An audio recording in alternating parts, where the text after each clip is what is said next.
G'day, doggies, fans, all things Bulldogs. It's episode 17 of the podcast, backing up from last night's review. Thank you, everyone who tuned in. It was a good night. We had lots of messages coming through, lots of chats. Welcome to those who have joined. I know people are probably watching NRL 360. I've got it on as well, looking at the other screen, waiting for any updates on Jacob Preston. So we'll talk about Jacob. It was funny watching the review of, watching them talking about the Raiders this week and how great they are and how they've built from the bottom and all stuff we've all said on this show before. So, yes, there was a lot of talk about Jacob Preston's crusher. Obviously, Creepy Crawley telling everyone it was definitely a crusher, but was too long. G'day, Dave. G'day, Jamie. Thanks for joining, guys. We'll get stuck into it once we get a few more people on board. But I've got NRL 360 on in the background. If anyone sees something or hears something first, please send it straight away. G'day, Scary. And g'day, Sayed. Thanks for coming on again, guys. Really appreciate it. We'll look at the teams that have been named, hopefully get an idea if Preston's going to be exonerated. I don't think he will. They've brought out the big guns, the Dogs. They've gone to bat for their player, so he can still have a chance of origin. They've and to give us the best hope of victory this week as well. Obviously, he's a massive part of our success. And, initially, I was like, why bother? They're not going to pass it. They never do. But I like the fact that they're going for it for this great player of ours, Jacob Preston. I've got my little canvas that I did of him in the background there. Cost me stuff all to get that done. G'day, Elaine. Thank you so much for joining. Big week for combined high schools with CJ this week. So good luck to him. Looking forward to hearing how he goes. So we'll get the teams up shortly. We'll talk about that. I'm going to give a bit of my insight into the Raiders at the moment. And look, they've been one of the grubbiest teams for a long time. And if you look at the judiciary reports this year and last year, Canterbury and the Raiders have had the most people sin binned and charged out of all the clubs. So we obviously fly close to the radar and we get outraged when things happen. But we also have to understand that the way we play comes with a bit of risk and the Raiders are trying to emulate the effort that the Dogs put in. I think they've been a grubby team for a long time. We're having a good chat about that today. Their niggling tactics. You know, Elliot Whitehead was an absolute grub. And this is how they've always played. It's backs against the wall stuff. Everyone's writing us off. No one believes we can win. We're going to go out there. We're going to play above ourselves. We're going to hassle them. You know, you got Joseph Tarpeen who does the same thing as Tino. He's got the bumpers up always. Plays very aggressively. He's a bit more arrogant than Tino, though, I will say. He's got a lot more to say and a lot more aggressive. Players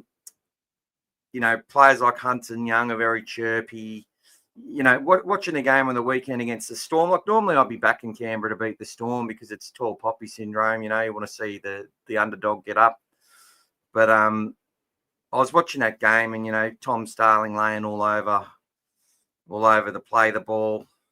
Just, Oitika Manu was penalised for that rubbish. Things went Ricky's way. And look, he whinges about it all the time publicly. He's the most penalised coach in the game. Costs thousands of dollars for his club. But usually gets the penalty count the next week. So maybe, just maybe, we will get this game policed properly, knowing that the Dogs have got a lot of players out and the Raiders have got a bit of a leg up and they're just as grubby and disruptive and dirty as ever. But look, similar sort of the team, the way they play, and they have developed this squad over numerous years where they've brought a couple of some really talented youngsters into their system and really developed their forward pack, really developed parts of their team. And, they deserve a bit of success, but hopefully they're penalised properly, because from what I've been seeing all season, Canterbury Bankstown have been, as far as the ruck goes, we've been clearing it really well. And our fitness is what's been the difference against most sides. And when you watch teams that play Canterbury, they inevitably lose the next week. I think the Titans are the only team that have gone on to win the following game after losing to Canterbury. I could be wrong, but I think I am right with that stat. We take a lot out of teams, and we saw what happened to the Broncos against the Panthers on the weekend. They just couldn't go with them because of, I believe they're exhausted. Because to beat the Bulldogs, you've got to put it all, leave it out on the paddock. Whilst we might not execute well and we do some stupid, silly little things in games, which we've done all season, but still only lost the one game, I do believe that we compete for 80 minutes, and that's the difference between us and many other clubs. And you'd have to say the Raiders are very similar in that regard, because they've run some teams down, come from behind, from some big scores behind, and they've got a lot of belief. With Ricky Stewart obviously telling them, he commented about it. He was actually commenting about it in the trials and after round one in Vegas. He's like, oh, well, we'll tell we're going to finish last and all that sort of stuff. So he's got them on edge. He's got them fired up. And I think our boys, whoever goes out there, are going to go out there fired up on opposition territory and ambush the Raiders, because they've been ambushing teams all season. It's time we did that to them. G'day, James. Thanks for being a member again, mate. Much appreciated. You too, Elaine, and Scary. So, yeah, crazy that they let Corey play and clear him even though he got flattened, and Preston needs to jump hoops for a rubbish call. Well, there you go. I 100% agree. When is the decision on Presto? Well, they're currently in the judiciary. We may see a decision while NRL 360 is on. It finishes at 7:30. So we'll go to that as soon as we can. I'm constantly looking to the right of my screen to see if it comes up. They're currently talking to Pat Carrigan. So look, I think it's the system is what's wrong when it comes to Jacob Preston.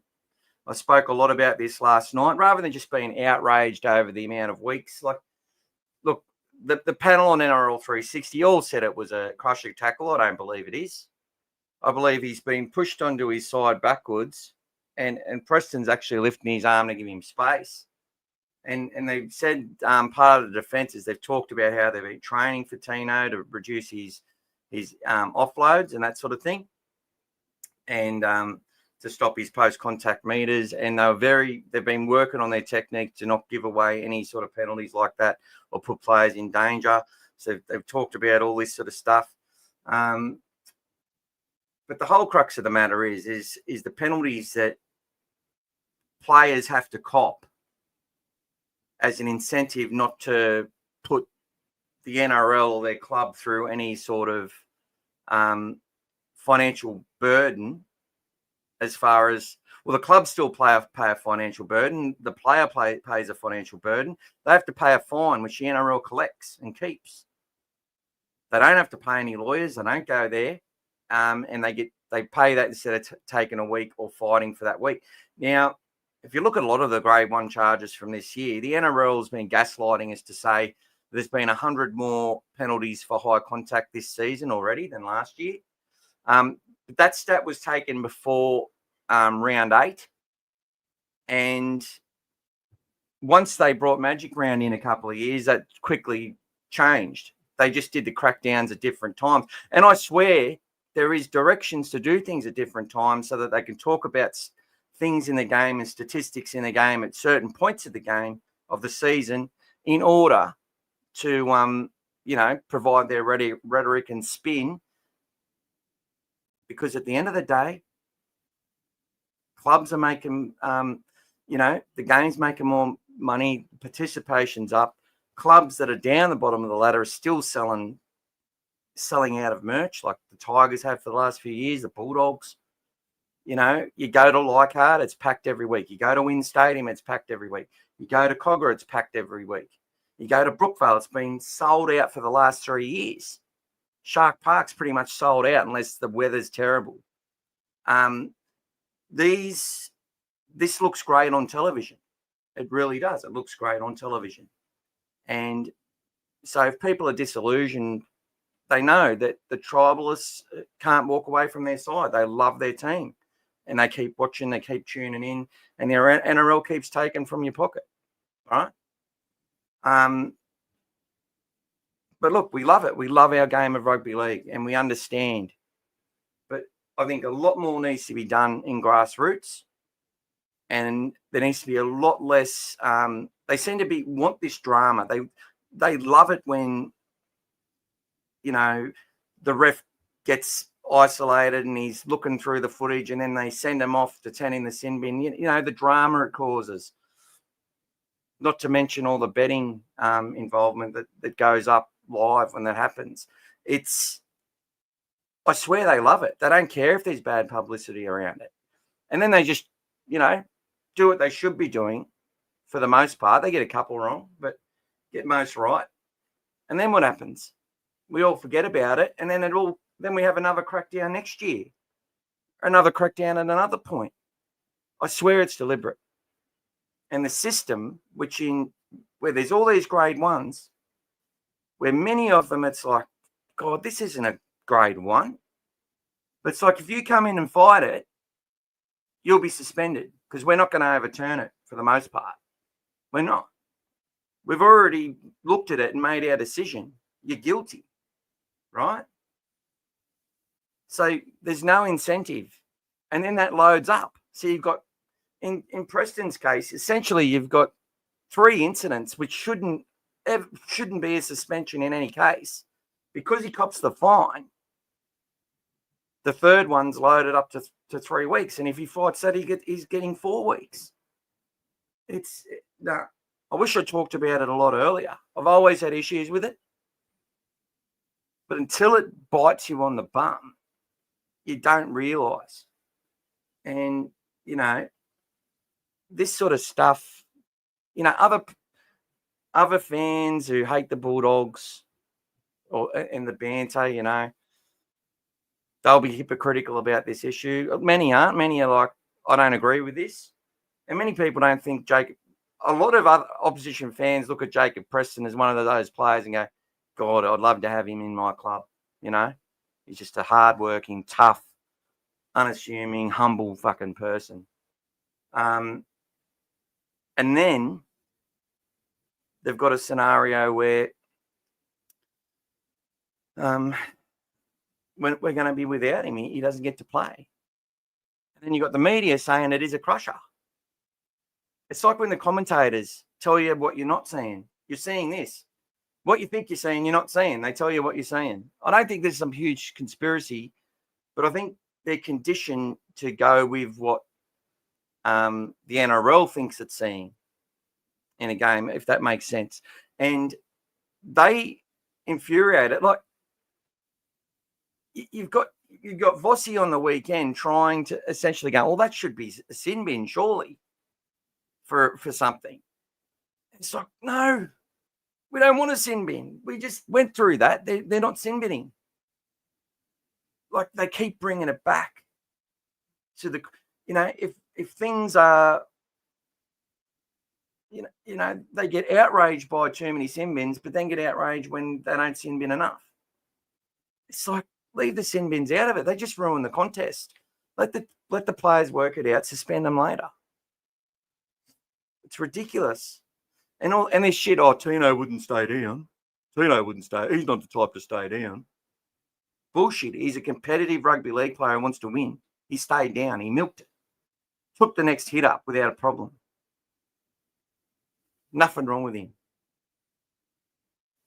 He just knew. It's just like when players fall on your legs. The player knows someone's fallen on their legs. There was a tackle where our player sort of fell on their legs, like with their arms, because they were tackling them. But it sort of chopped down. And I saw that he got up real slow and he was like, oh, because he thought he had someone hip drop him. He was fine, didn't hurt him, but he felt it. So he tried to stay down and milk a penalty. And it was cleared. It was completely cleared. This is what we get, which is why I said you bring in 2 rules. If there is a concussion or a bad injury, whether it's foul play or through an accident, you have 2 fresh reserves that you can call on. It costs you the first one's a free interchange. They're not coming back because they're HIA. They're out of the game or they're ruled out of the game due to their injury. Right? If you have that, it stops people laying down. And then if you lay down, you have to go off and be assessed. You have to go off, whether it's a HIA or not. I think this stops people laying down. Yes, there are some people who lay down because they're winded or they've got a burner or whatever. I don't know. Fingers crossed for Presto, says TM. Welcome to the show, guys, and thank you to everyone who's joined so far. Much appreciated. G'day, Timmy. Welcome back, mate, and thanks for being a member. Much appreciated. G'day, Francis. Hope you're well, mate. Good to see you again. Tino admitted he was milking. Oh, did he? I haven't heard that. If you can point me to that, that'd be great. I'm hoping Birdo brings out the torps and freaks out KO Weeks. Yeah, well, look, he did one in the last game when we were losing to the Broncos. I think it's more of a, while we've got control, there's no need. They need to control where it is. And they're more about where we prevent their field position and where we get our field position too. But I have no doubt Birdo's going to be needed to clear back from our ruck a little bit, especially if there's no Preston. I think they have to go with Salmon on the right edge if there's no Preston. But there are other options available. It'd be interesting to see which way they go. Salmon just doesn't offer you that straight, hard-running line on the edge. But he has got some footwork and he can offload and he can, move into the 5'8" sort of role if required and swap with Burton or swap with Sexton when running through like Kick-Out sort of does. Sometimes he goes into playmaker and they switch around. There's all things that they can do. And I know this coach is good enough to create them a game plan. Whether it's not like, oh, well, we just do everything we would do with Preston there because he's not there. So how do we make it work with Salmon? Just the same way they've been making it work with Hayward without having that running threat of Burton on that left edge. So they've got a couple of Cowboys on at the moment, Tom Dearden and Scott Drinkwater. And yet again, the Cowboys, under the radar, climbing up the ladder, winning games. Although they lost on the weekend, which I was happy about. Sayed, Justin hearing finished, awaiting the verdict. Thank you very much, mate. Thank you very much. G'day, JD. Welcome. Sayed said, it's true. Gus mentioned 100% footy that Tino spoke to some Bulldogs officials and said he didn't think. Hi, Azaz. Welcome. Evening, mate. How good was Moran on the weekend? Blokes a human wrecking ball. Yeah, I want to talk about little Curtis Moran. He had an absolute wonderful game. He was a 7.5, 8 out of 10 for sure for his 26 minutes, and did everything right. Cleaned up well, and his captain actually praised him in the press conference. I'm not sure if Serrato would have. I think. I don't know. I read a lot into body language and I read a lot into things, and there seems to be a lot of freedom when he's praising his captain, when he's praising a Bailey Hayward, when he's praising a Josh Curran or a Viliami Kick-Out or a Connor Tracy or a Matt Burton. But it's not as forthcoming for other players. And that's not because he's a bad player, but I think there's I don't know. It just could be my false perception. Could be reading into stuff that's not there. But sometimes I'm right with that stuff, and sometimes I'm wrong.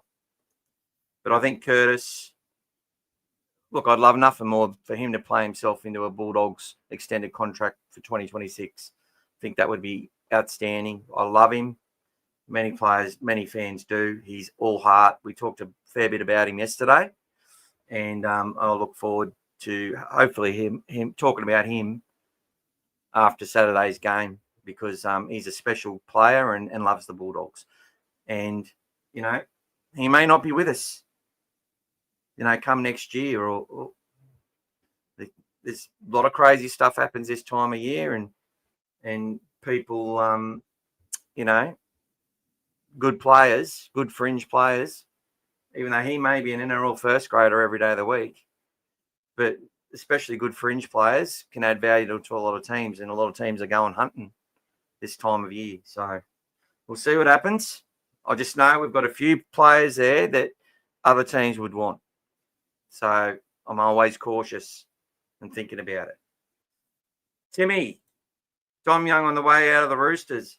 Yeah, well, he played pretty well in the New South Wales Cup. We found him very hard to deal with, but obviously he's too good for that class.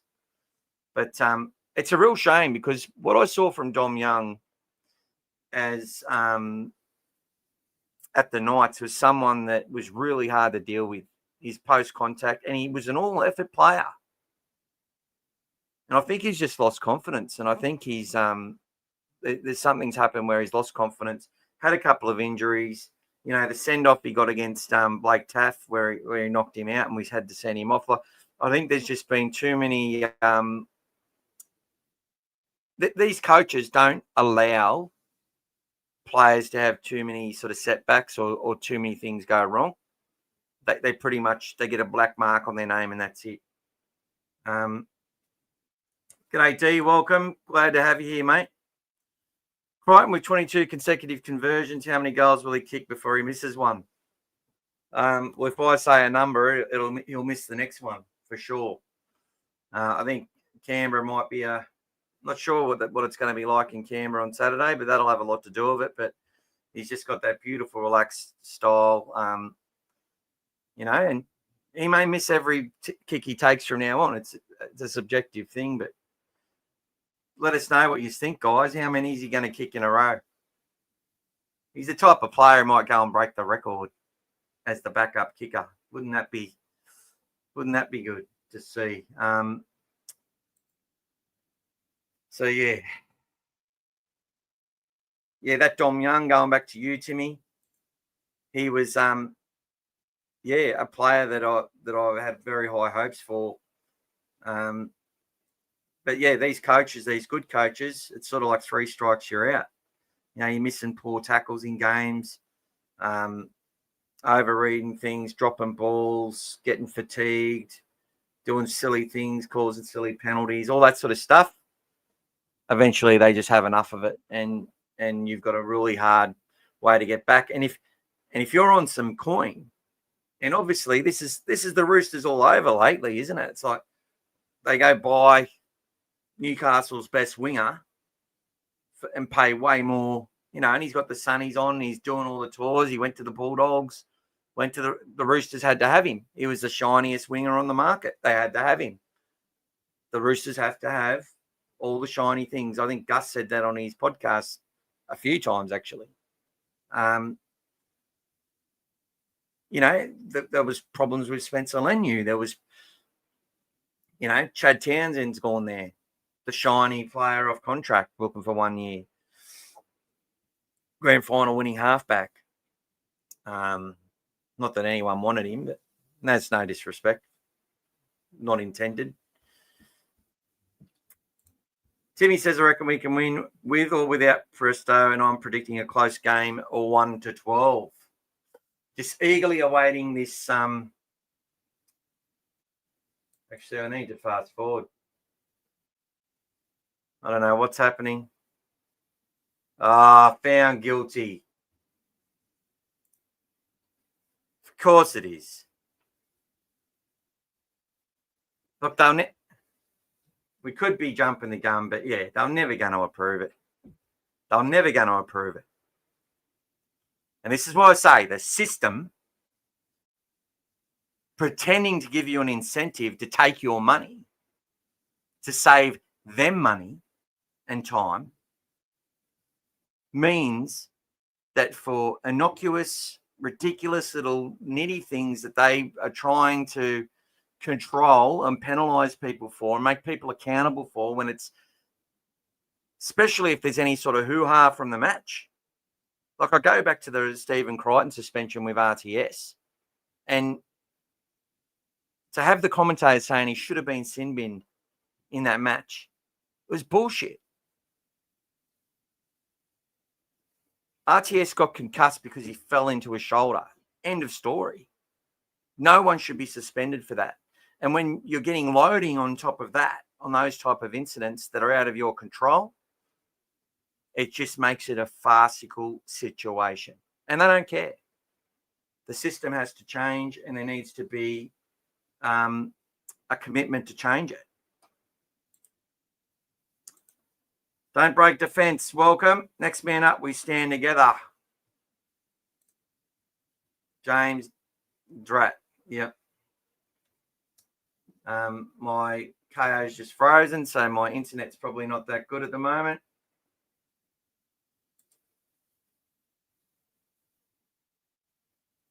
All right, it's back live again. So there we go. It is the next man up, and that's what we're going to look at, guys. Let's get onto it. Let's start to have a look at the two teams. I'll present that for you now.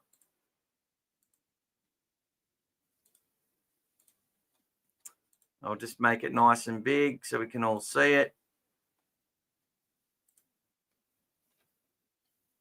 Let's go.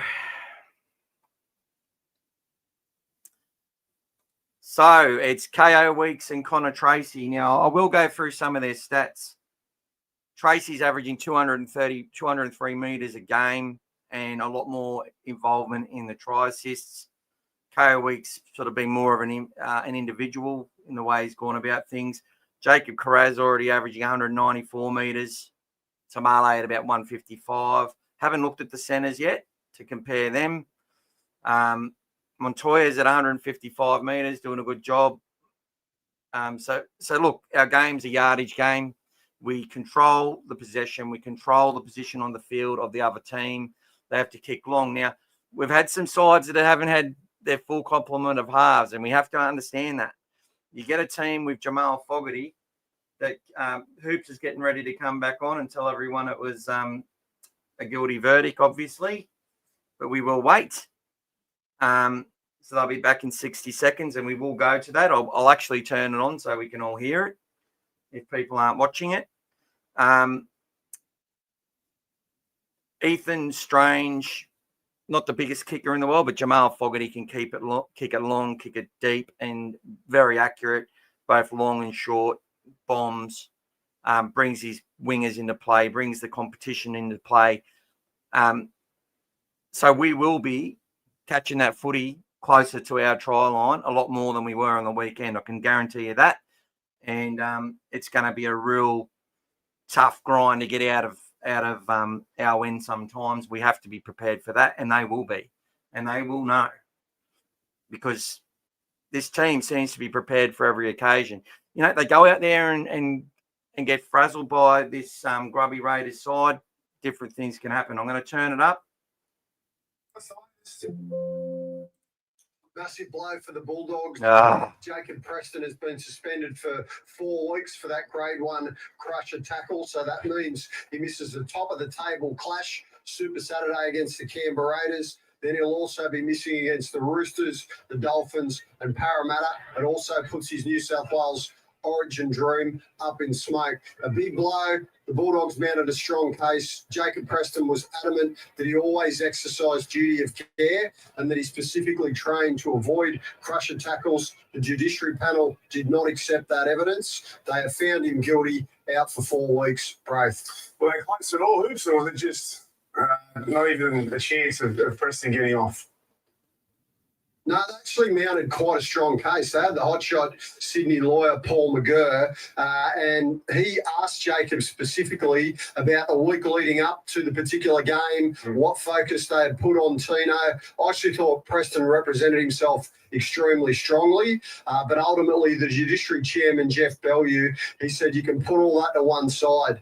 Ultimately, it comes down to players have a responsibility to exercise a duty of care to all other players on the field. When it comes to crusher tackles, you're talking about the neck, you're talking about the spinal cord. So that has to be absolutely paramount. That's why he's got the 4 weeks, Braith. Yeah, not good news for Preston, not good news for the Bulldogs. Thanks for that, Hoops. Really appreciate it.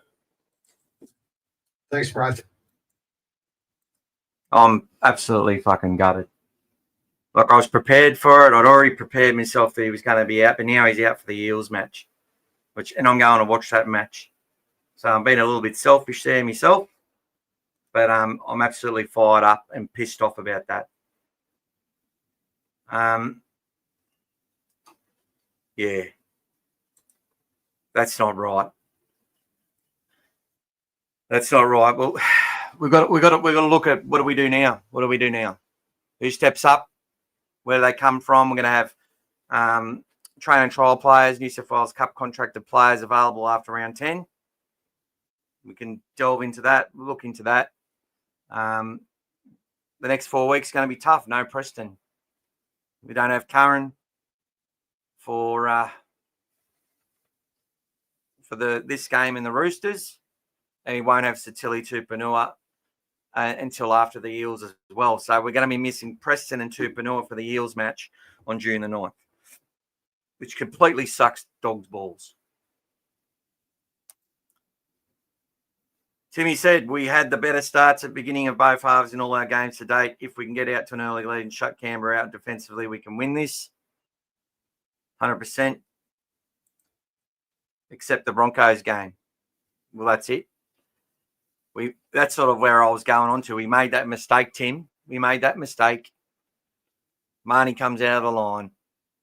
All of a sudden it's 6-0. All of a sudden we're giving them another set. All of a sudden they've got a 40-20 straight after that set, right? So we restricted where they were in the field. They prepared for it. They executed from Billy Walters.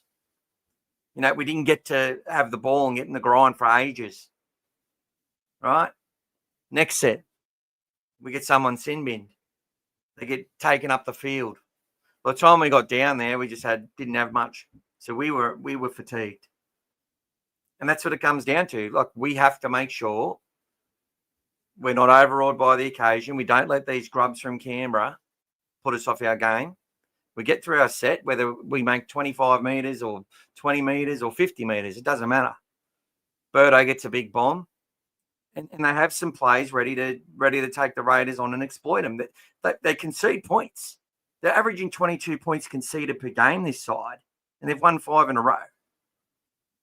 22 points per game conceded. Scoring 28. It's not that good. So, yeah, this is absolute rubbish. Sick and tired of these little nerds who have never touched a ball in their life, making decisions of rubbish slow-mo action that is never truly represented. Couldn't say it better myself, but I'm a solutions person. My mind is, where do we go now? That's why I attack the system more than the incident, and more than because that's the problem. Yep, he sure did. I'm with you, brother. Very disappointed with the decision. Luke Smith might get a look in. Not yet, but I think he might be on this extended bench. So let's have a look at it. We've got Blake Taff, Blake Wilson, Lipoi Hotboy, Luke Smith, and Drew Hutchison. And look, Drew could even come into play. And he's been playing very well in New South Wales Cup in a sort of forward utility role. Mightn't be too bad. Turning the KO off. Those guys can piss off. But it's the same forward pack we picked. Is that the forward pack we picked for the Broncos match? Oh, no, it's not. Or the week before the Broncos. I think it was. I can't remember. But it's Kurt Mann, Harry Hayes, Curtis Moore, Bailey Haywood. Obviously, Preston moves. The natural order of things, you think Salmon just goes onto that right edge where he's done that plenty of times. But they may look to bring in Harry Hayes, who's a natural edge player, although he's a left edge player from what I've seen. So that could be a danger. And Kikau don't play right edge. Curtis has spent a bit of time on the edges this season at different points, but again, he's a middle. Lipo spent time on the edges this year, but again, he's a middle. Luke Smith is probably your genuine right edge player in all of it. If there's a chance that he can be selected, Luke Smith, there might be dispensation due to the amount of edge back rowers they've lost. Official edge back rowers, which is Curran, Tupanua and Preston. They're all back rowers. The good thing is we get Burton back, and I think that gives us more penetration on the edge and will allow us to bring Cherry more into the game and give Marcello a bit more chance. So we get that left edge humming. But I think while they're at it, I think they'll still go down that right edge and try and exploit the Raiders on the left. The player that's been really good on the right edge has been that Matty Nicholson. He's been real good. And his defence has been probably the major thing. He don't miss tackles and he works hard.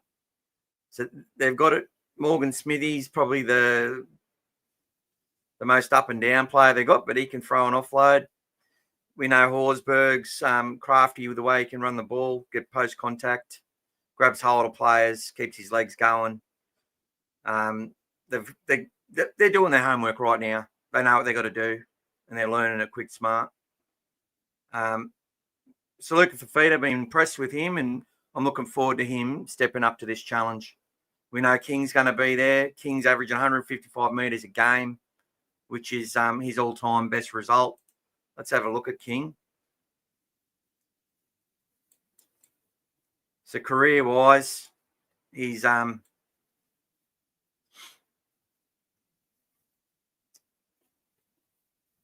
his average running metres at the Bulldogs is 113 metres per game. But this season, he's averaging 151 metres. So just look at the progression since he came to Canterbury. 102, 107, 119, 151. Post-contact's been a huge lift in his performance as well. Tackle efficiency is just as good. And the offload, he's put it away a bit. When he came to the Dogs, 35 offloads in his first season. But he was running off the back of Paul Vaughan, who was putting a dent in the defensive line. Paul Vaughan was a good prop. Top 5 prop across in every season he played, he was in the top 5 props in the comp. He's just a bit of a wanker, apparently. But, we've got one. Max King's one of the premium props this year. He's one of the premium props.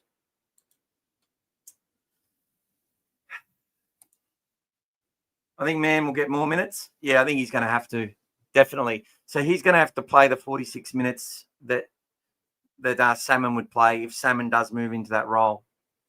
And you'll find Bailey will probably come on and do, or they may even start Haywood. Like, there's a chance they could start Haywood at lock, which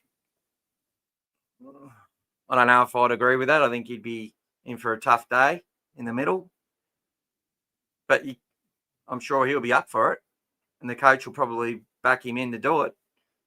But he might play more that Salmon role. But, yeah, I think Mann's more equipped for it. But the thing with Mann is that when he comes on, he just has that added intensity, which takes us to another level. And sometimes I think it brings a lot of confidence. Like we do a lot of stuff, especially early in the second halves. He's instrumental through that period. He's instrumental through it. He really gets us cranking after half time. And that's been every single game this season. Mann has been a part of how we have put games to bed essentially after half time, going back to what Timmy said. And against the Broncos, it was making our comeback. And the guys actually believed they could win the game with 8 minutes to go, which is why I was in love with that second half. Mondai. P.S. Presto's call is bullshit. If Tino doesn't milk that and just gets up and plays the ball, he wouldn't have even got charged. Potentially. I think that's likely. But because of song and dance about it, oh, me neck.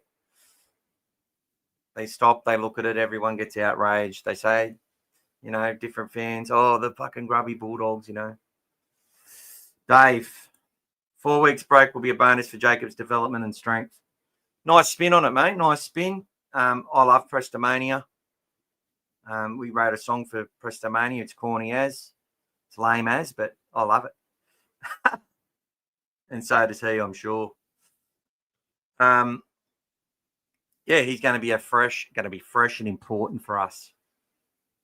Because the amount of work that kid does, a freshen up's not a bad thing.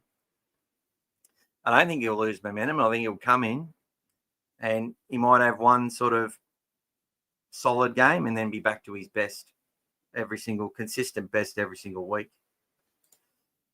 If Tino admitted to milking, he should have testified at Preston's hearing. Well, that was the thing. They weren't allowed. They don't accept that stuff. And they won't care. They'll be like, oh, well, you still put him in a position where he could have been hurt. And they weren't considering evidence from other charges, which is just dictatorship at its best. You should be able to put any defence forward that you want. They shouldn't be able to dictate that. Like, bullshit. What game are they playing? Timmy, it'll be good when we get Sam Hughes back. Round 12, apparently.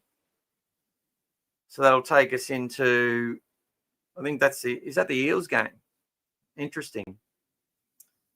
So Karen will be back for the Dolphins game after the Roosters. G'day, Brad. Welcome, mate. Glad to have you here again. Raiders forward pack are big and mobile. Let's bring Lipoy to counter that. He's been impressive in Cup. Yeah, I agree, mate. I think it's time to bring in Lipoy Hopoy. I really do. I think just put Salmon on that edge, bring or Hayes, and then bring Hopoy into the equation. But we need that lift.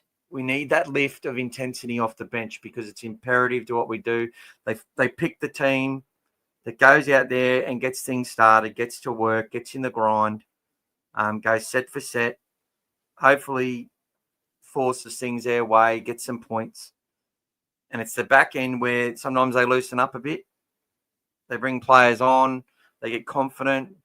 It becomes too easy sometimes, and then they've been, lost their way a little bit and teams have got back into contests. That's been a common denominator as well across the whole season, except for against the Sharks. And I know we shut out the Knights and I know we shut out the Bunnies, but I still think, if we're playing at our best, our absolute best over 80 minutes, which I think we're working up to that. We're really working up to that. And there'll be different levels of that. There'll be different stages where we go, bang, look at us. Here we are. And then they'll just cruise again. When they need to pull out the big guns, they're going to do it. This side, I'm starting to get that feeling and I'm feeling more and more confident. When I watch that side go out there and beat teams by 20 points when only playing for 50 minutes, and seeing that they can do so much more. And saying that, we scored some pretty shit-hot tries on the weekend. I must admit, Titans are looking like a wooden spoon aside at the moment. But that try to Carraz down the right edge, I love the last try for Marnie through the middle with Tracy. It was just lots to like about stuff like that. And we've been scoring some pretty nice tries. It was a lot easier when we had the Fox there, which is why I do look forward to a time when we've got the likes of Rini Karma and Jonathan Sewer on the back end of some of that shape and some of that running, because you've got those threats out wide and you've got players on the outside that can take full advantage of it, I tell you what, you're a very hard team to beat, especially when you work as hard as we do in defence with that pack mentality. And some of the, and this is the other thing people need to understand. There's a time limit on players that can do that. You know, that collective forward pack isn't going to be doing that for 4 years together. They will have to evolve and have other players come through and players move out, because it takes a lot out of you. It really does. The system itself, I've seen it with the Panthers at different times, you know. They sort of keep stable for a period of time, and then, you know, they had a really good rotation policy though.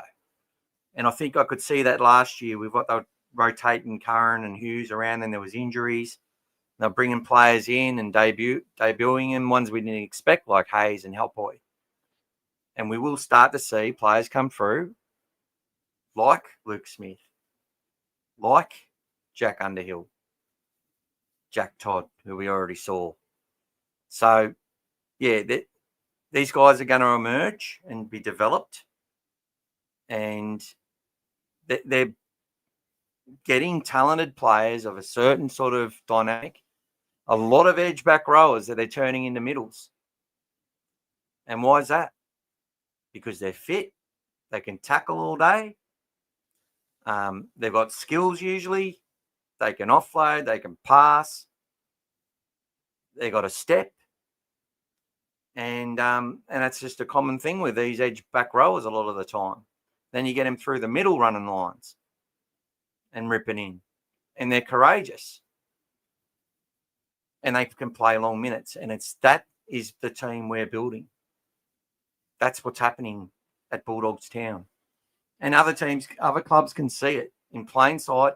And it's already trying to readjust and adjust the way they recruit, adjusting the way that they and they will catch up. And and Serrato, the reason he invests probably another 20, 30 hours a week in himself, so he knows how to manage the plan B and the plan C and to keep things moving forward. And the reason Gus Gould's out there 4 years ahead, because he can sit there and plot things knowing where the game's at and where it's going to be, and knowing that the game's faster. It's going to stay that way because it's the most appealing product. So you've got to pick elite, fit, tough, skillful players, and not just buy people because they're huge. If you find that player and they can do it all and they're a pain huss, so be it. But there's not many of them. And I don't think there ever will be. Anyway, I'm getting off track. JD, what about Burton to 13, Bailey Hayward to 6, just while Preston's out? Look, I don't hate it. I don't think it'll happen, but I don't hate it. I think that's definitely a fair thing. And a lot of people would agree that Birdo looks like he could evolve into that role. He's big enough. But, yeah, I don't think it'll happen, but that means he's got to get in the middle there, JD, and put his body behind the biggest players in the game. Yeah, I don't hate it. I think there's a time where he's got to evolve to that. I'm almost thinking like on an edge, he'd just be as dangerous as a ball running back rower. Like he's tackling out there anyway. And have him actually attacking the halfback. Because one thing I was telling you about Burton is that from all his feedback from training and all that, a lot more aggressive, a lot more. He's a man now. He's not this boy or this young guy with the baby features. He's hitting hard. He's tackling hard. He's putting the shoulder right in, and everything. And what he hits sticks. and he's not falling off tackles like he was. He's always susceptible to do that, though, after a week off. So hopefully they had him repping real hard while he had that week off with suspension. Tiam Ram, welcome. Good to see you. And welcome to Gav Bray. Thanks for coming on. A chance to win against Raiders are now even more slim with Preston out. Losing this game will make us the joke of the NRL, proving that every neutral fan is saying we can't beat a top 14. Well, look, mate, that's even more reason for us just to lock down the hatches, get to work. And that's exactly what I'm sure Serrado and people will be saying.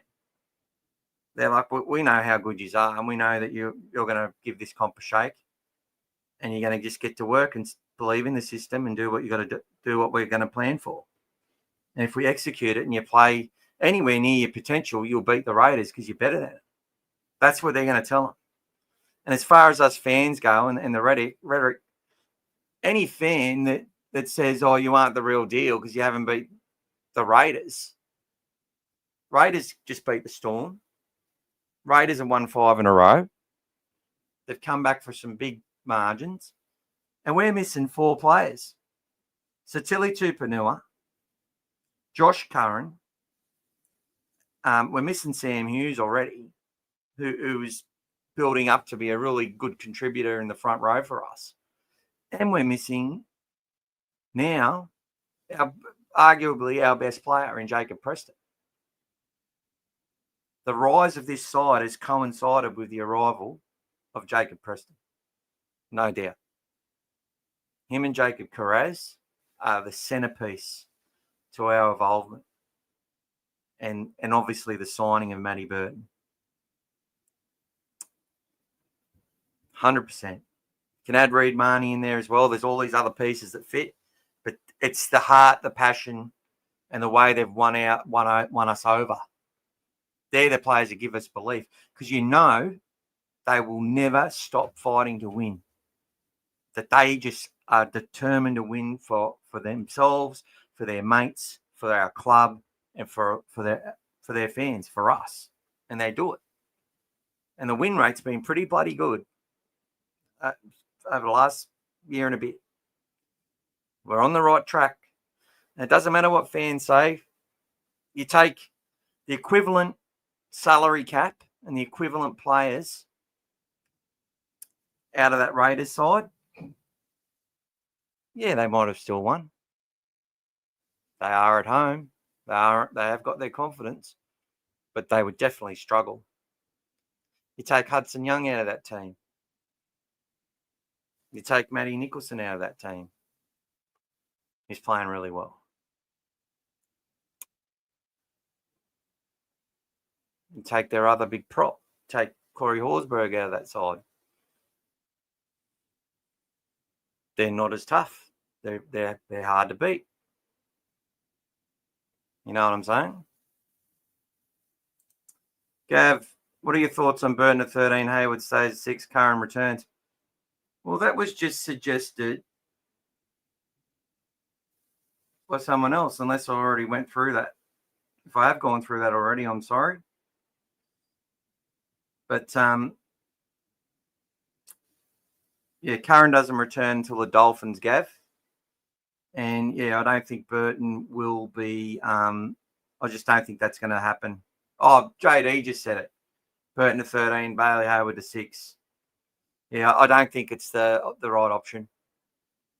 I don't hate it, as I said, and if they do it, I'll be like, oh, that's great, you know. But we're going to need that kick out of our own end. And you don't want Locks kicking the footy. It's just too much change they've got to do. But it could be something that they move to over time. But we will need that big boot at times. I suppose his leg speed could be good, but you just got to adjust into tackling on the edge to tackling in the middle. When you haven't, I'm sure that's not how they've been training or prepping or repping. So, yeah, I just don't think I don't think he's in there doing that same tackling, same work on the forwards. And you can see with the Bulldogs, they actually segregate into forwards and backs when they're doing their little pre-game chats and all that sort of stuff. So, They have a really regimented way about they do things. If they've been practicing that, well, they'll do it. They'll be happy to do it, I'm sure. But I'm sure that I don't think they have been. Do you think Hughes will come straight back in, or Ciro will get fitness up in New South Wales Cup for a few games? That's a really good question, because I've been asked it quite a few times, actually. And I think Hughes is the incumbent. But, like if Hughes slots in and they get their full complement back, Harry Hayes is the one who drops out. Yeah, I think Hughes will start New South Wales Cup. I'll get off the fence. I think that's where he'll start. I think he'll need to start there for a fitness point of view. They say he's one of the fittest people in the club, but he'll need to get that a little bit of seasoning, a little bit of impact, work himself over a few times, play with some of those younger guys, and get some confidence with them, and then force himself onto the extended bench, and then get his opportunity through rotation policy, good form, or an injury or suspension. I think it's something like 10 years we've not beaten Raiders in Canberra. Yeah, we've won 9 out of 25 there. We can have a look. I don't even know if I finished showing you the whole team. But, they've got a big pack. Owen Paddy's a really good player. Hosking's a really handy, energetic player, come from the Panthers. And obviously Josh Papali. Josh has played a lot better this year than he did last year, I'll tell you that much. And Adam Mariota, very, very good.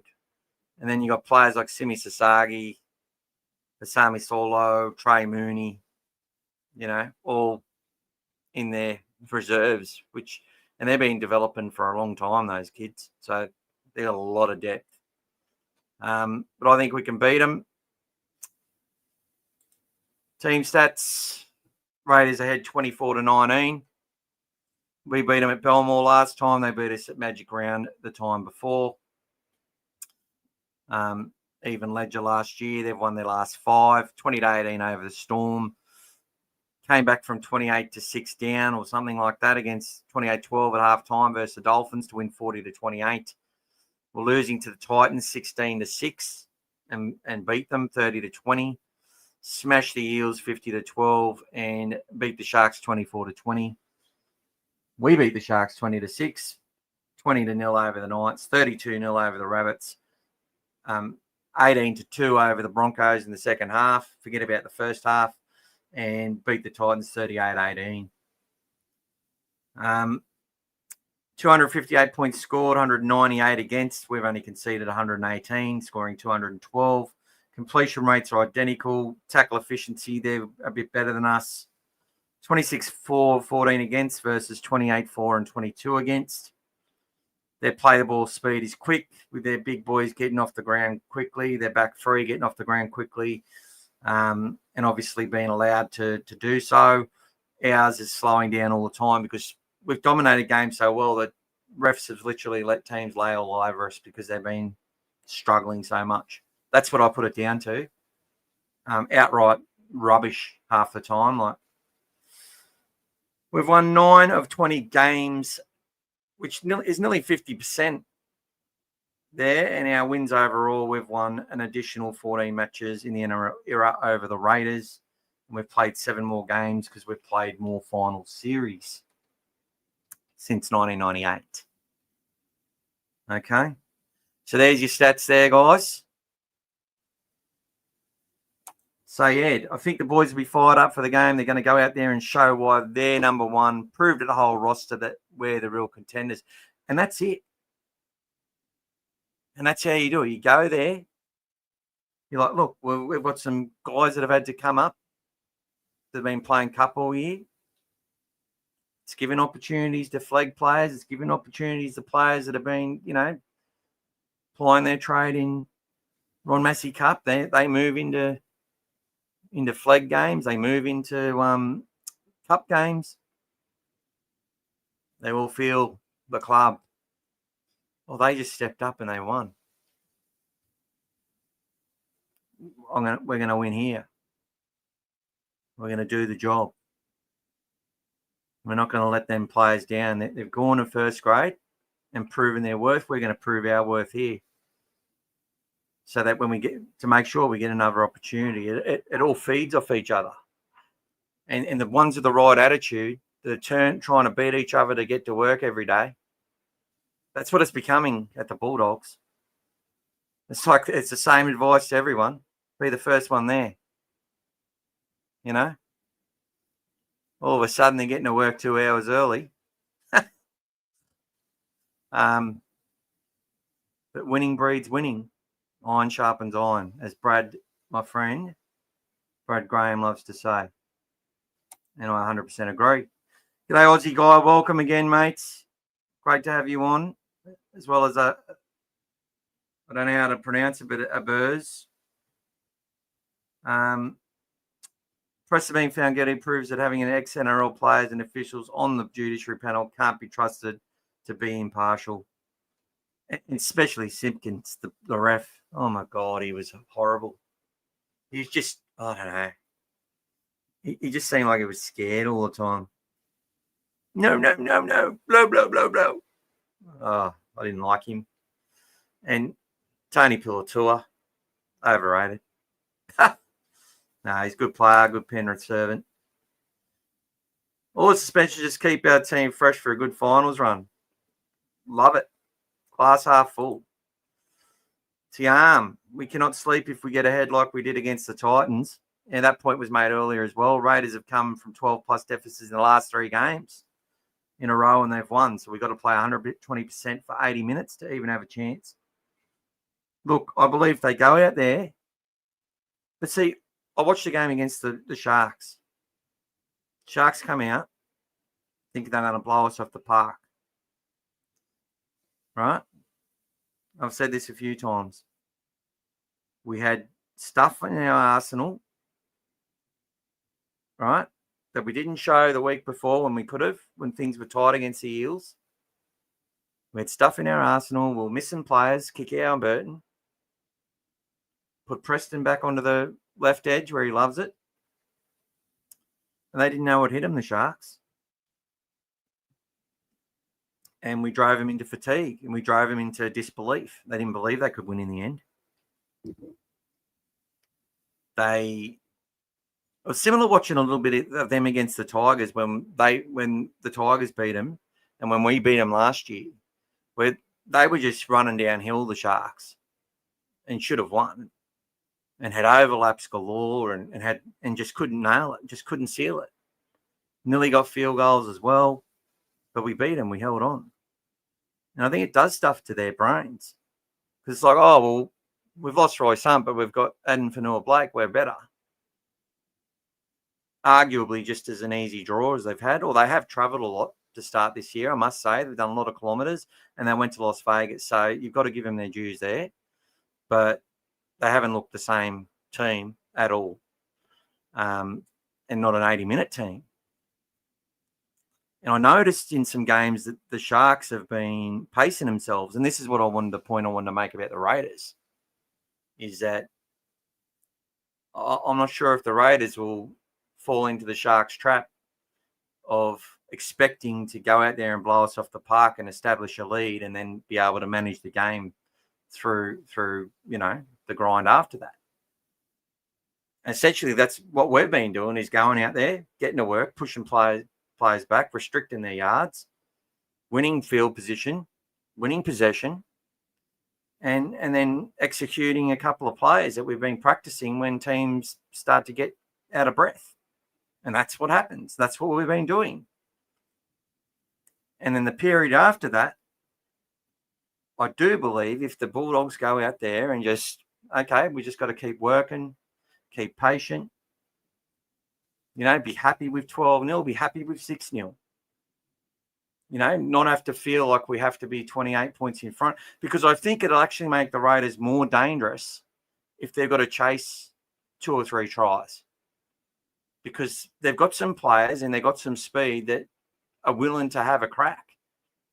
And if you don't hit them where it hurts when you need to, they've been getting teams through that, scoring some amazing tries. Like, they've got some talent. KO Weeks, man, the Manly Seagulls, let him go. because they got Tom Turbo. They thought that this kid was going to be just as good, if not better, in a different sort of way. And the way the NRL has evolved, it's more suited to that smaller, sort of more dynamic player. And he's not small. He's put on some beef as well. So it was a bit, scared under the high ball. He'll get over it. I think we'll see that from Joash Papali too at one point. And we'll regret that he left our club. Got a feeling about that as well. And I want him to be one of the best fullbacks in the game. I really do. He's got a great kid. Great family. All good servants to the Bulldogs. So yes, we need to make sure that we just go out there and grind for 80 minutes. And I think we can beat the Raiders at that. I really do. I think we can outwork them for 80 minutes. I think we're a fitter side. I think our team are fitter than them. They're bigger, and if they have to work themselves over and get fatigued. They will make mistakes. They will get frustrated, and that's where we can put them to the sword. But if we go out there and think, this is easy at any point, that's when the Raiders become very, very dangerous, and that's what I'm afraid of. Scary 79, who's the new young fellow the Dogs got from St. George? So we got Latu Finau, or Finau Latu. I always forget. But about 102 kilos. He played in the SG Ball Grand Final that we lost last year and was one of three players that tore us apart. We had our own player, which I was talking about last night, Sasaya Alatini, who's in our development list, who is a second rower, about the same size. They're about the same size of each other. He scored some really good tries in that game as well. Although we got beaten heavily on the scoreboard in the grand final. It was a great season by the guys last year. And it's good we've got two kids of that age, 17 or 18 years old, that are going to develop and come through our system and be coming through competing against each other for a spot, essentially. And, but Alatini's on a 3-year deal, and so is Finau. Finau might be getting a little bit more money, though, you would expect. Having to get him from another club, but I don't know. I have no idea. But I expect he's going to be someone we take notice of. He can play. And the fact that we can buy second rowers and have them develop as middles, it makes us dangerous. When you've got the game plan we've got and you've got the versatility of your whole club, essentially. Players that can play both sides of the field, players that play a range of positions, it makes you so strong. And eventually we will, though, produce a specialist half and a specialist 1 and a specialist 6 and a specialist bloody 9 out of our ranks that hopefully form a spine that does things for a long, long time. Now, obviously, we've got some players there we're already in love with, but I'm telling you, we ain't seen nothing yet.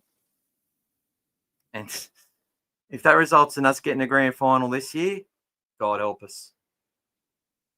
We might have too much success.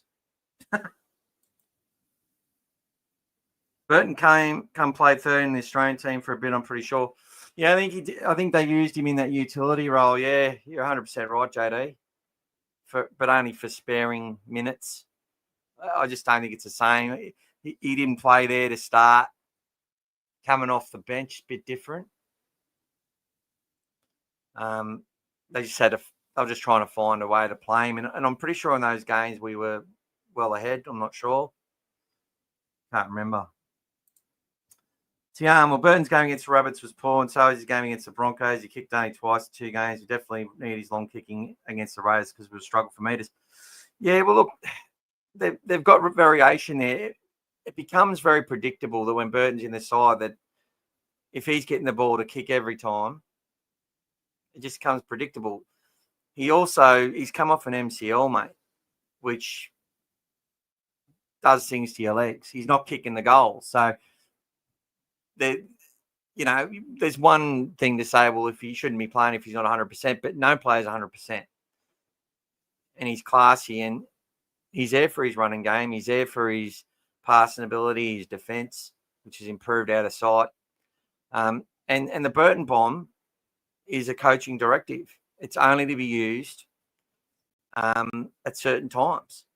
They're not out there to impress the fans. They're out there to try and win the game. And I know sometimes we think, well, if he executes that and does that, it's going to be to the club's benefit. But it does, it does stagger our defensive line when it happens, because everyone's looking up. They've got to wait longer, and it can create a break in play, which is to our advantage for sure. But it also can create opportunities for the opposition, which it's done before. We've been in that position. So it's all about pinpoint placement, which is achieved through drop punt kicks.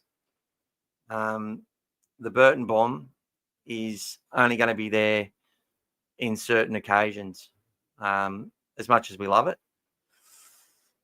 The other thing is when you're kicking the lever off the footy like that, great timing. It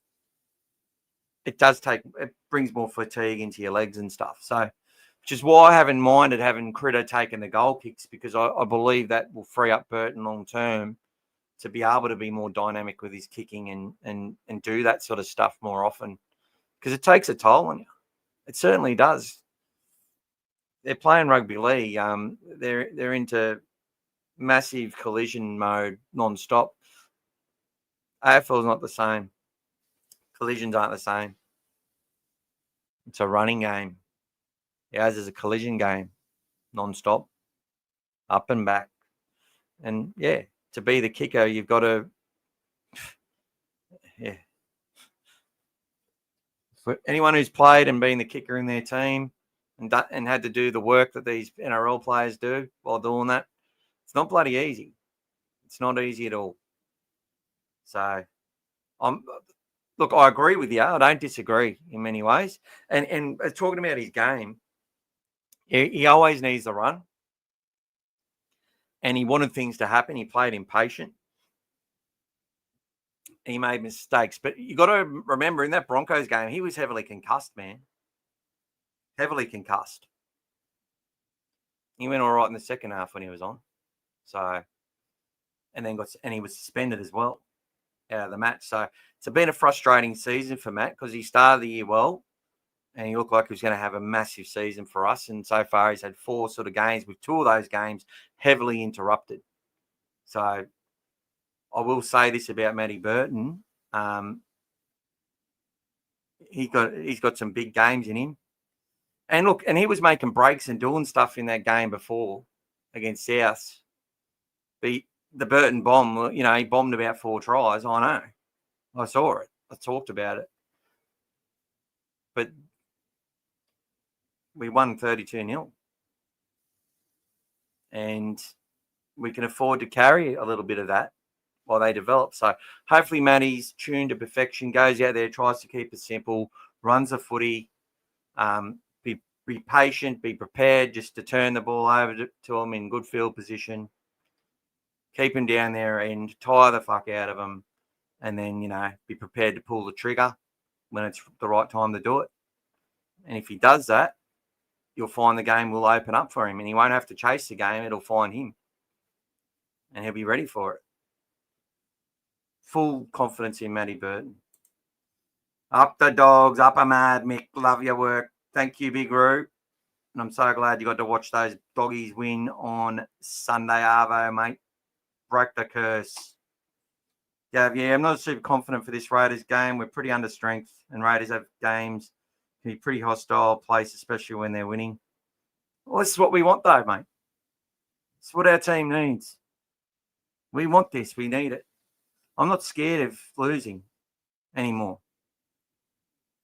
I used to sit there wondering if we're going to win a game this year for so long. I'll take this We've got 3 players missing that are really good. And I'm looking at this side going, well, it's going to be bloody hard. It's going to be tough. But our team can frigging do it, potentially. And the Raiders,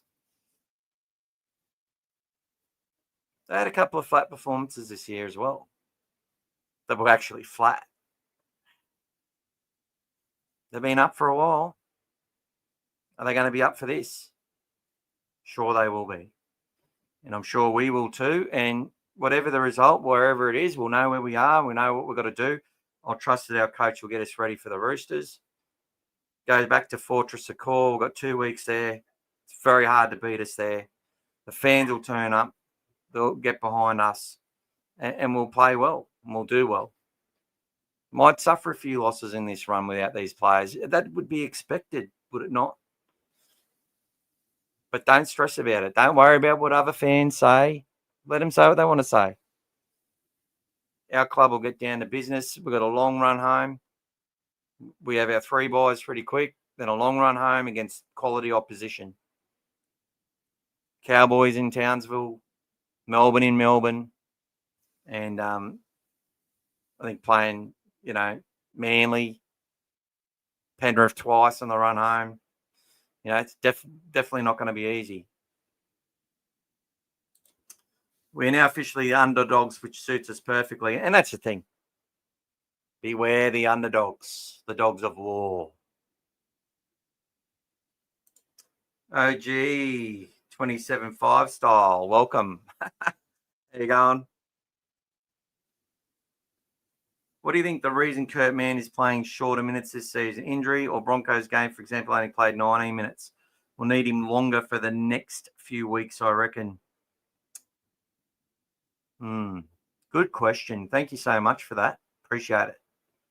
I don't know what happened with the 19 minutes, but I know the 19 minutes he played was instrumental in that Broncos game. But, yeah, a lot of them are already carrying injuries and little injuries and stuff, that's for sure. And he's been averaging about 33 minutes this season. They've been playing Salmon longer. So Salmon plays that 25 minutes. Kurt comes on for the next 30. Then Salmon comes on at the end. Is how it pretty much rolls. And it's been working well. So why change it? But what I will say is that I believe his impact for the average 32, 33 minutes a game that he's played has been even better than last year. I felt he's been way more active, got his hands on the ball a lot more. He's been the link man a lot more than he was, like 3 and 4 times a set rather than, once or twice occasionally. And his running game has just been really hard for teams to deal with because he's cutting back in and getting through the line, getting the quick play of the ball because they're hanging off. And then other times he just comes to a halt, crabs around the defense, links up with the outside men. Like he's doing a lot of stuff, and it sort of looks ad lib in a way, but it's completely. They know exactly what they're doing. There's definitely some heads up stuff that happens, right? But there's a lot of regiment in what our guys do. It's come from the structures and the planning, and it's all meticulous. And you ask people when they're watching these guys train, people in the club and that, it's like they can't get their head around some of it. It's like they need a degree to do it. But the guys understand it and they've bought in and they love it. And no one's complaining about it. The only ones complaining are the ones that can't get a game and the ones that can't get to that fitness goals they need to get to in order to prove they're ready. It's not about whether you deserve it. It's about whether you're ready. Old fella Dave, how you going, mate? Welcome. And welcome to Balul. Well, good to have you back. Green Raiders have been a bit of a hoodoo team for us the past few years. They always seem to pip us. Yeah, and even when they've been flatting games, like they've played us and not been playing that well, and we've managed to underperform them. Some of the games have been stinkers. The game in 2023, where at Magic Ground, where they score off the first run of the game, fucking Corey Horsburgh. Off the third, I think, runs it 30 metres. Fogarty does a kick from 40 metres out, and they score off the bloody first set from a bomb from 40. you know, we only lost that game by 4 points in the end. Scored heaps of tries. There's been some clangers against the Raiders over the last few years, I'll tell you that much. I'll never forget the game where we had Reece Martin and we should have won. We were struggling at the time. Head by about 8 or 12 points with 5 to go and lost the game. Couldn't fucking believe it. I think that was at Belmore. It was really windy that day too. Up the mighty Bulldogs. That's it, my brother. Who is the best bet for second row instead of Preston? And are they going to be up against Hudson Young? So they'll be up against Young. Very sure of it. And I think it'll be the weak-gutted dog. That's the other thing that I haven't really promoted through this. Salmon hasn't played.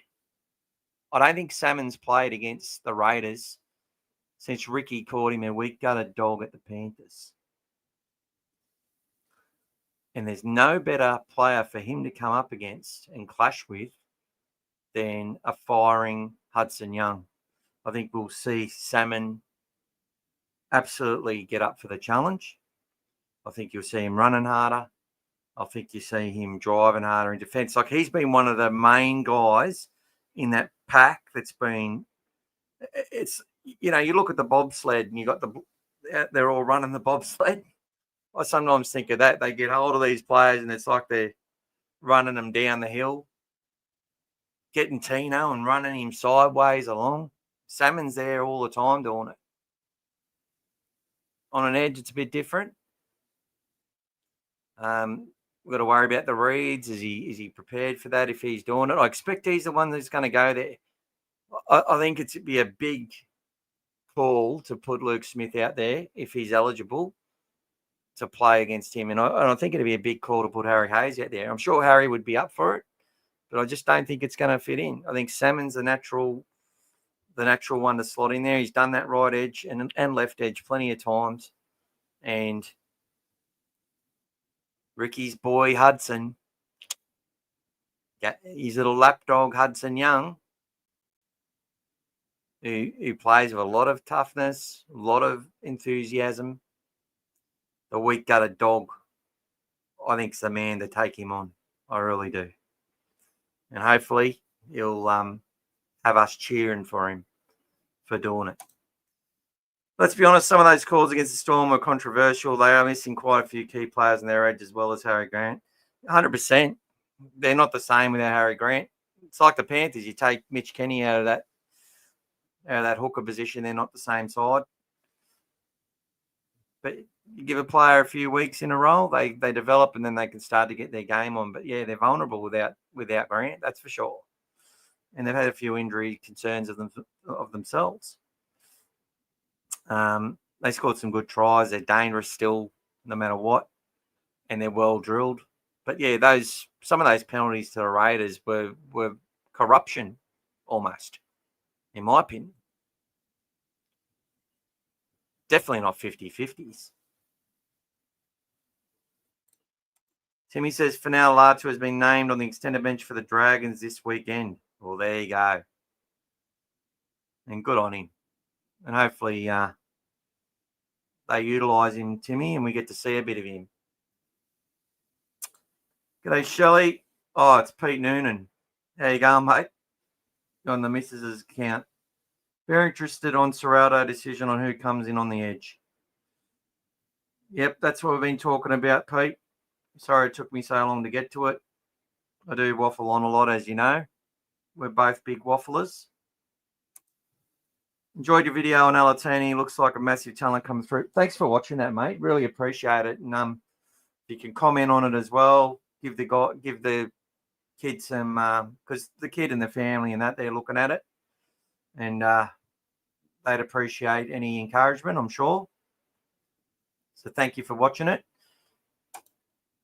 And remember, like, subscribe, share, all that sort of stuff. Like and subscribe if you haven't. I think it's Harry Hayes, the edge, and maybe Hopboy does get his deserved start in the top grade. Very interesting decision. Well, Hayes doesn't play right edge. I've never seen him play it. He's played left edge from what I remember. I could be wrong. I think Hayes would offer us more of a direct and more penetration on an edge. I think he'd be definitely up for the task of playing against Hudson Young. I'm sure he wouldn't shy from it, and I'm sure he'd welcome the opportunity. But I think the only sort of half natural option is Jamin Salmon, who's done it plenty of times before. And I think Mann and Hayward can take that lock interchange on. And although I still like having Mann come off the bench, for that lift. So you got to have, and Hot Boy, I think he's the one who comes into the tide. I'd be very surprised if they run with a bench of Bailey Hayward and Blake Taff with only Harry Hayes and Curtis Moran. It's just wouldn't surprise me. I suppose it would not surprise me that they would back those guys to do that. But I just a huge task. And when you got a worker like Jamin Salmon, like Jacob Preston, an 80-minute player who just does not stop and just keeps making his tackles and covering stuff up. It's a really big decision. It's a really big decision. And whatever they come up with, they would have trained for it. They would have prepared for it. I'm sure it wouldn't have just been something that they come up with this week. It definitely would have been something. There'd be some sort of contingency there. So whatever they come up with, guys, I'm sure it's going to be the best option. May not work out that way. Sometimes they get it wrong. But I'm sure they'll be confident it's the right option. I think that additional 1 week off due to suspension for Burton is going to make him come back and have his best game this season. Hopefully make Fogarty look like an under-12s player. Yeah, well, look, Fogarty's a good defender. Tackling about 92%. Similar to Toby. Toby's got a few more. Fogarty's got a few more line break assists and try assists than Toby, but Toby's ticking them over, getting more and more. Toby's definitely got more of a running game than Fogarty. But that can make Fogarty dangerous when he does decide to run. It's something that you've got to keep in the back of your mind. But hopefully Burton, puts the chills through Fogarty. G'day, Caven. Yeah, I know, mate. Thank you, though. Yeah, we spent quite a bit at the start of the show. We were listening in from NRL 360 when we're having a look at it. But much appreciated. And thanks for coming on. And hopefully you watched the whole thing. And I can waffle on a bit, but I do try to get through everyone's interactions and texts. And like and subscribe if you haven't. That would help. I don't understand why people can't see it. Burton is a state of origin quality 6, played all year last year behind a pack that wasn't winning the media game, and he just needs more time this year. Very, very true. But, we see what we see, and we see a player making mistakes and they're on big money. It's natural for people to go that way, but this is what this whole forum and platform is about, JD, is how we look at the bigger picture like that. So I really appreciate your comment because it's what I want to see. It's what I try to drive. And it's why I go in so much depth when someone has a huge criticism and say, hey, well, maybe we can be looking at this. Maybe it's natural. You can't expect perfection every week because it's not possible. And people expect that. Well, I expect them to be out on that field or to whatever they're doing in their life to be pretty well, beyond reproach. Because I know these players want to be beyond reproach in what they do, but they're humans. They lose concentration. We saw Jacob Preston. The drop ball that he had set a precedent in that game that we couldn't recover from. And he'll be making up for it for the rest of the bloody year, I'm sure of it. He's going to feel like he's let everyone down. I'm sure of it. but he fought hard to get his case dismissed.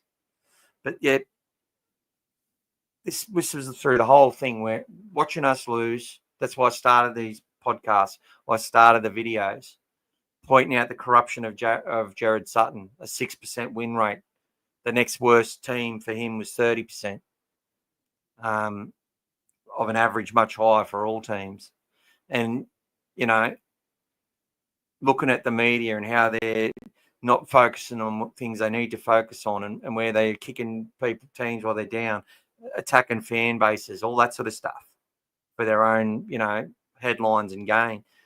We created this so when fans who are just watching us lose could see, another side of the story and continually looked at what was coming through with the juniors and that's all that sort of stuff. That's why we exist.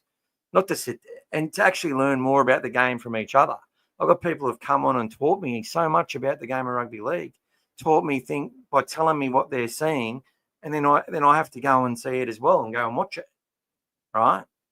And go, oh shit, I never noticed that before, and now I'm noticing it everywhere.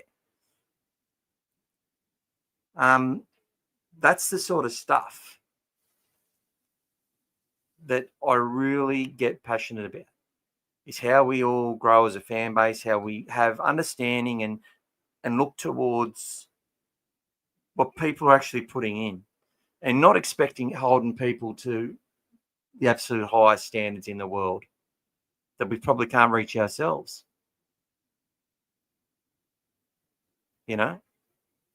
It's all these people have families. A lot of them have their own kids. A lot of them have hopes and aspirations. And when they wear our jersey, I love them all. Thank you, JD. I'm really looking forward to seeing whoever comes in for Preston step up. Not one young player, when given their chance in the last 2 years, has let the team down. 100%. Gideon Katonga was the only exception. And it was only one play. And that one play meant that he never got another opportunity. He watched a player walk past him to score a try to win a match that we should have won. And now he's with the Eels, and he's actually doing quite well. He's building his game. But that's the standard that our club's setting amongst the ones they give opportunities to. I still think the drop ball Kurt Moran had in the semi-final cost him a place in the pecking order in this side. I really do. I think some players will get punished a lot more heavily than others. I could be completely wrong, and I hope I'm not wrong. I hope I am wrong, to be honest. I just want to think every person is just outworking the next person and they earn their spot and they're ready. I'm not sure from what I've seen that I think Lipboy Hotboy is the one that definitely deserves to come into this side. And I'd have no issue. I'd be scared for a Luke Smith, to be honest, especially in an edge role. Because we haven't had too many players have to come in on that edge role, have we? That's a different one. It's so important to the fabric of our game and the foundation of our game is what our edges do, both in controlling that defensive line, the work they do from the inside out and from the outside in. The fear they put into opposition teams, the cover they provide, the confidence they provide, the kick chase, the non-stop commitment. Thank you, George, and welcome. Azar. Thank you, George. It's George Azar. Thank you so much, mate. Really appreciate that. Thank you so much. Up the mighty doggies. Love your channel, mate. Changed my name and profile pic previously, Azar. Well, I hope you keep coming here and sharing everything with us, mate. I love it.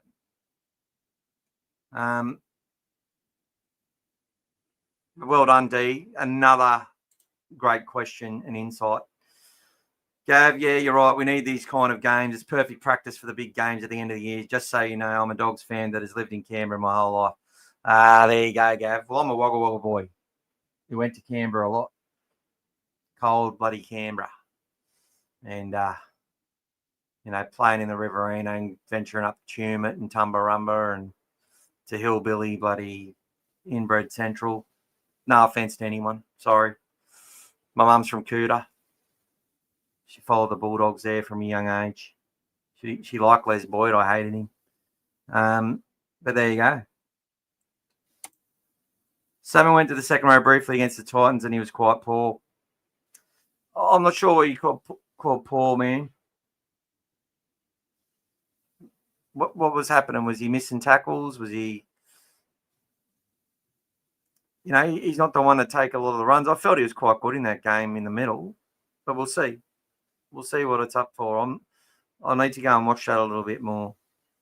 I have this tendency to hone in on individuals, and it seems you've honed in on Salmon for that. So well done. Thank you, because I'm going to have to go and see what that is, because I want to be talking to you guys and presenting as many facts as I can. And if I'm going to bat for someone, I want to make sure I'm, but there's no consequence for me to be wrong. So happy to be provided the information. So really appreciate that, brother. Timmy, I was at that game you mentioned with Reece Martin goal kicking. Joey Lewis scored the match winner with seconds remaining on the clock at Belmore. Yeah. I wasn't there, but on the TV, it destroyed me. Fuck, that destroyed me.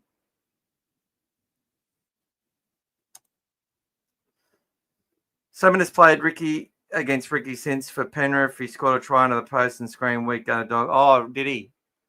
Well, there you go. So maybe they're over that. But did you see when the Raiders there was some footage come out, some fans on the sideline took footage of Ricky, and they're yelling out, "Ricky, weak gun dog," and he just looked at him and laughed, sort of thing.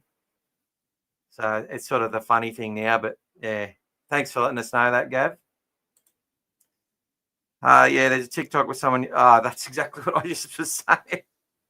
100%. Sorry, I should read ahead. And thanks, George. Up the mighty dogs. And you got Matty Burton there. Good on you, brother. Don't break the fence. Attended training the last 2 weeks, and Lipboy is running a lot of reps for the first team. Would be very surprised if he's not in the Presto. Yeah, look, I thought Lipboy. Was he running through middle or running edge reps, mate? If you've got that information, please let me know.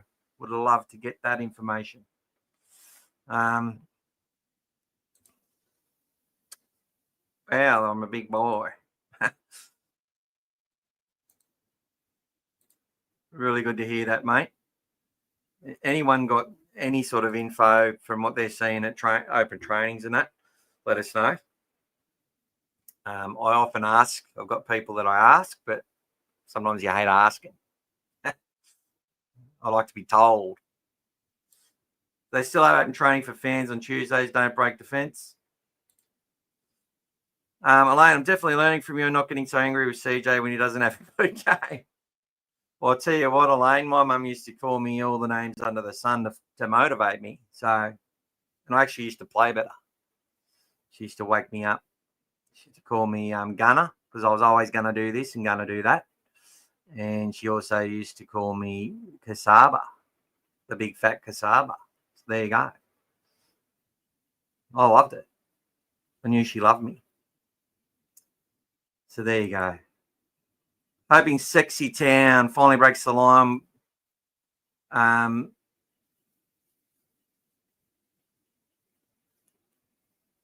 breaks the line with his dummy and run this round. He deserves it. Yes. God, we've been talking about it a lot this season. He's so close to breaking that line.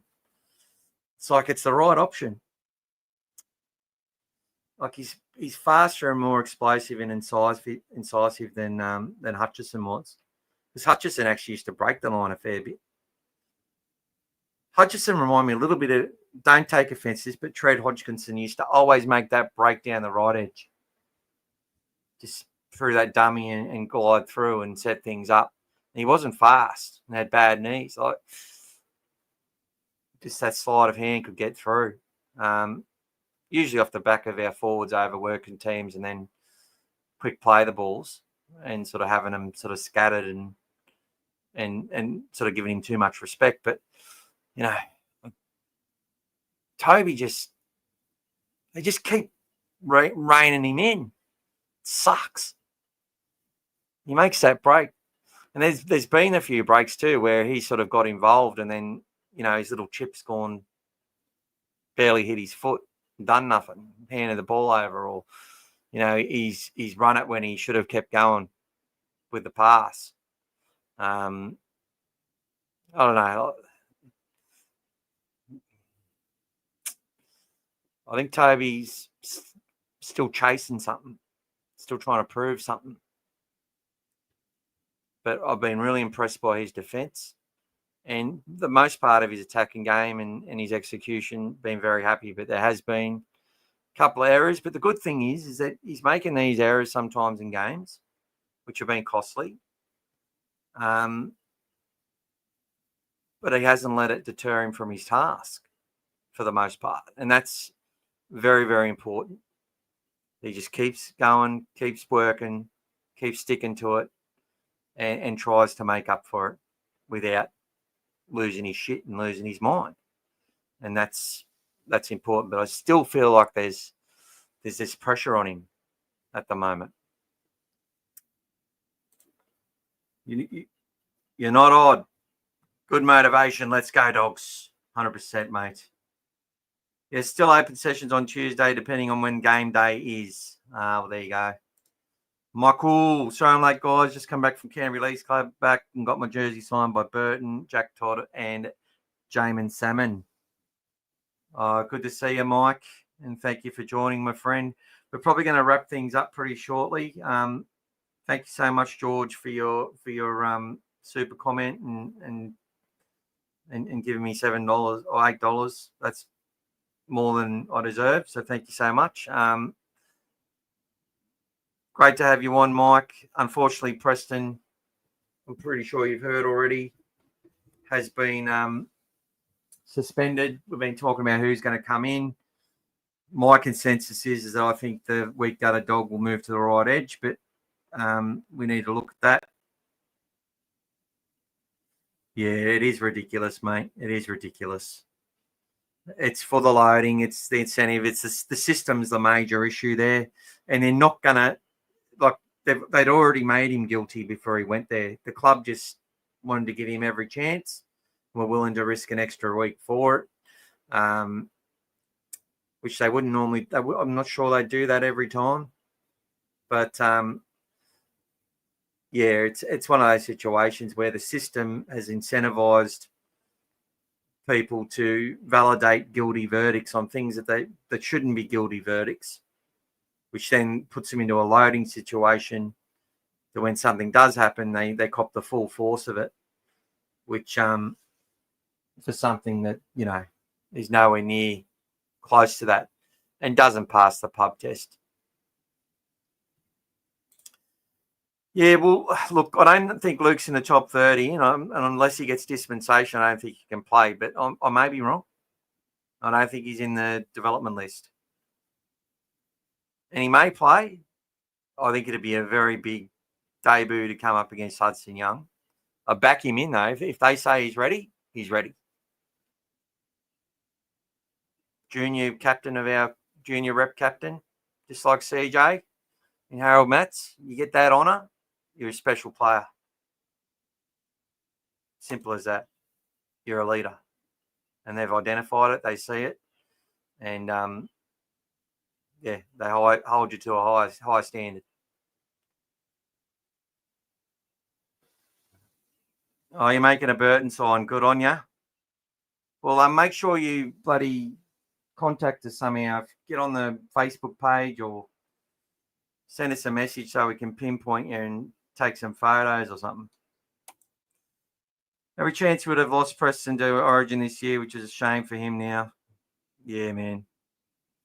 And we'll have a look at that. I was doing some Origin-bound Bulldogs movies. So I did one on Jacob Preston, done one on Jacob Perez. I think Curran would have been in the run. I think Max King is definitely worth looking at. And obviously Stephen Crichton and Matty Burton. I don't think Matty Burton will get near the side this year, though, just with the start he's had. But he may have a big say in that in the next few weeks and give them a heap of dilemmas to deal with. But the last thing we want is for him to be the 18th fucking man again. I'm sure it's not too bad for him. He gets a week off, gets to train with some good players and gets paid bloody good money for it. It's not a bird, it's not a plane, it's a Burton bomb. That's going to be a sign, is it? Yeah, well, I'm not sure we'll see it unless we're struggling or it's he just does it for the fan base because the game's wrapped up for one team or the other. Or it's just something we've got to do to try something different. But I think that's it for us tonight, peoples. Be interested. I might bring up, before I go, I'll bring up the New South Wales Cup side. How about we do that?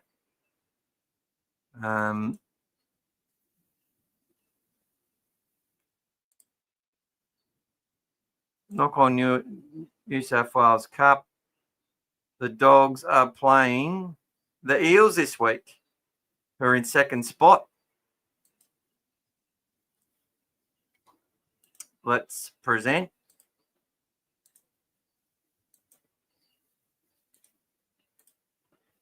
And I'll make that bigger for us all. Tay Cochran, who played Jersey Flag last week, comes into the fullback role.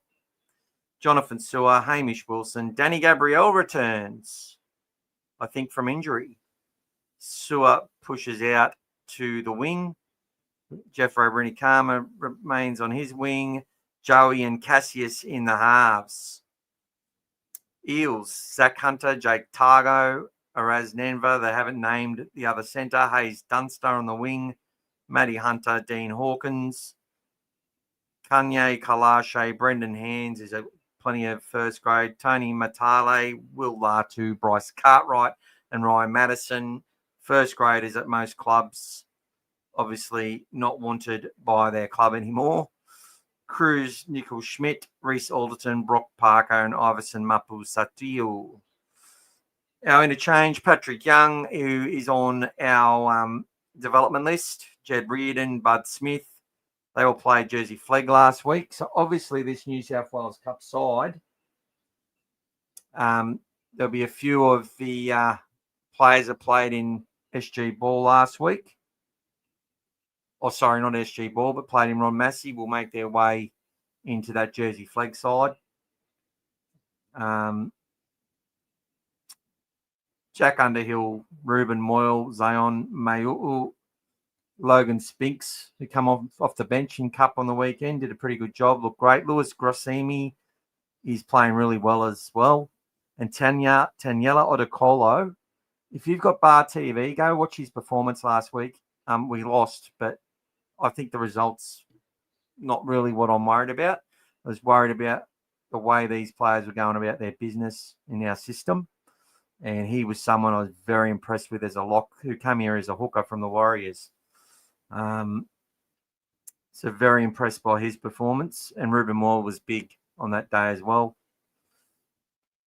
Oscar Bryant on the extended bench, very talented player. And I think they've dropped, and they probably dropped the young fella who plays, to me, reminds me of Cameron Smith.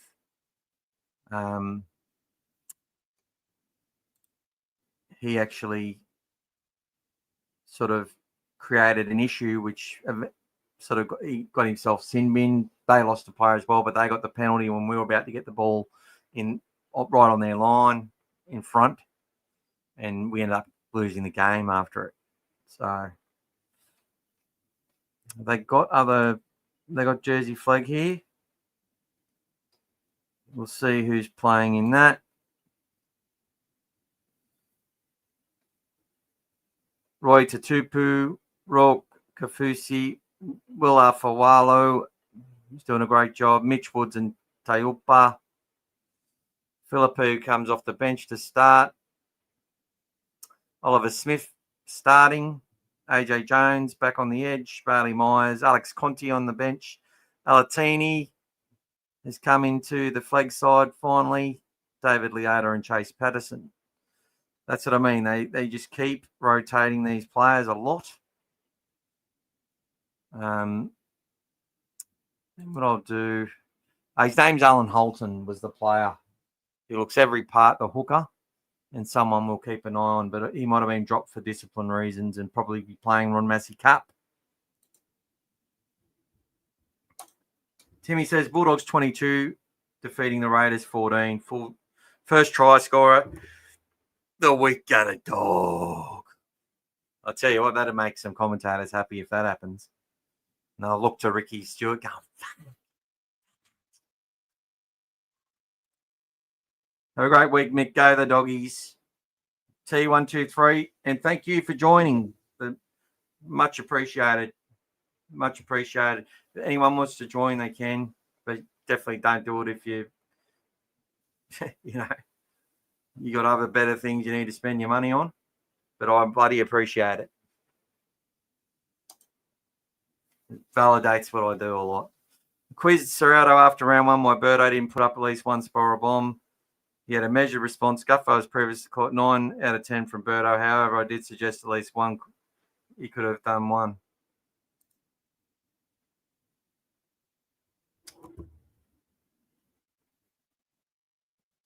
It's all great. It's tie 23. Is that right? Or Tay? Tie 23. Sorry, mate. I'm not really good with that stuff. Tie 23. No, like T. Oh, g'day, T. Cheers, brother. It's T. No dramas. All right, everyone. I'll if you haven't gone on and liked, please do it. If there's a comment you can add on there, definitely do it. Share it around if you want to other fans that are interested. Want to be a part of the conversation, let them know. And also, come say hello. You can join our Facebook page, All Things Bulldogs. We've built a nice community there. Answer the questions if you want to join. Show that you're a real Bulldog supporter. And, we don't want to be the biggest one or anything, but we're a little bit different. And not just a rehash of all the information that's out there. Sometimes it gets like that. If you're already in one, you're already getting it. There's some good ones out there. But, yeah, come join if you want. You can add it as friend, send messages, all good. Awesome chat. Thank you. We're ready. Doggies fans, are we ready? Ready. Yes, we are ready. And once again, thank you so much, George, for your contribution tonight. Much appreciated. And thank you to you all. But let's go. I'll probably do some shorts. To be an abundance of shorts going for YouTube. I usually get a few out of this just to promote the channel. It just does it automatically. And I just post it. It's quite good, the program. But thank you once again. And I will do a preview at some point. Not sure, it won't be live, and it might be pretty short this week because I am busy with Mother's Day coming up. Take care, people, and have a great week, and go the Dogs. Oh, yeah, and fuck Tino, and fuck the judiciary, and fuck the NRL. Sorry.